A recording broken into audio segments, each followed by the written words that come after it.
Ecuadorian capital Quito was rocked by car bombings and grenade attacks on the intervening night of the 30th and the 31st of August.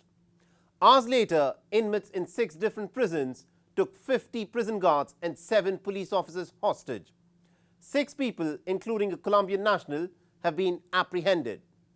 Apparently a show of force by the organized criminal gangs, this wave of attacks resulted in no fatalities. The prison uprising is believed to be a riposte to a police sweep of jails just a day before to confiscate weapons. So what explains Ecuador's recent descent into violence? And more importantly, will Ecuador now go the Colombia and Mexico way insofar as the drug trade is concerned?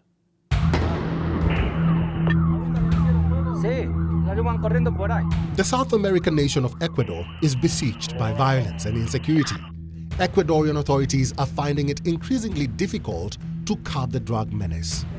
Narco-criminal gangs fighting for leadership and control of territory for sale, distribution and trafficking of drugs, both inside and outside the country, have proven to be a mammoth task for a poor country like Ecuador.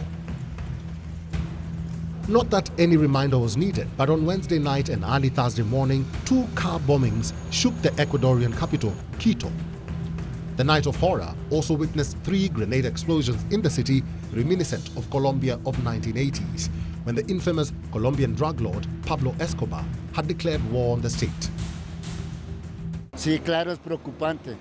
Of course, the insecurity is worrying.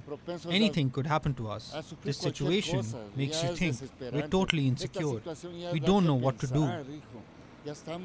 This country and Quito is not what it used to be, where there was peace and calm. God willing, with the new authorities, we can get back what we had.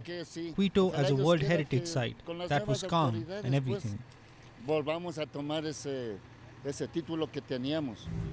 Indisputably meant to send a message, these car bombings targeted the violence-hobbled country's SNAI Prisons Authority, with one bomb exploding outside the headquarters and another at a building that formerly housed SNAI offices. Continuing the night of horror, barely hours later, prisoners in 6 penitentiaries across the country managed to take 50 prison guards and 7 police officers hostage. The hostage situation was resolved the next day when guards and police officers were released and taken into safety. Ecuadorian prisons have turned into veritable battlegrounds between these narco gangs with links to the Colombian and Mexican cartels. More than 430 lives have been lost in at least a dozen drug gang riots in Ecuadorian prisons since 2021, often leaving a trail of burned and dismembered bodies. An inmate transfer earlier on Wednesday is believed to be the trigger for this recent wave of violence. In addition to this, hundreds of police and soldiers on Wednesday had raided a prison in the southern city of La Tacunga, searching for weapons, ammunition and explosives, which resulted in this blowback. How the Ecuadorian authorities will respond to this retaliation, in all likelihood, will decide the future of this once peaceful haven, famous for bananas and biodiverse Galapagos Islands.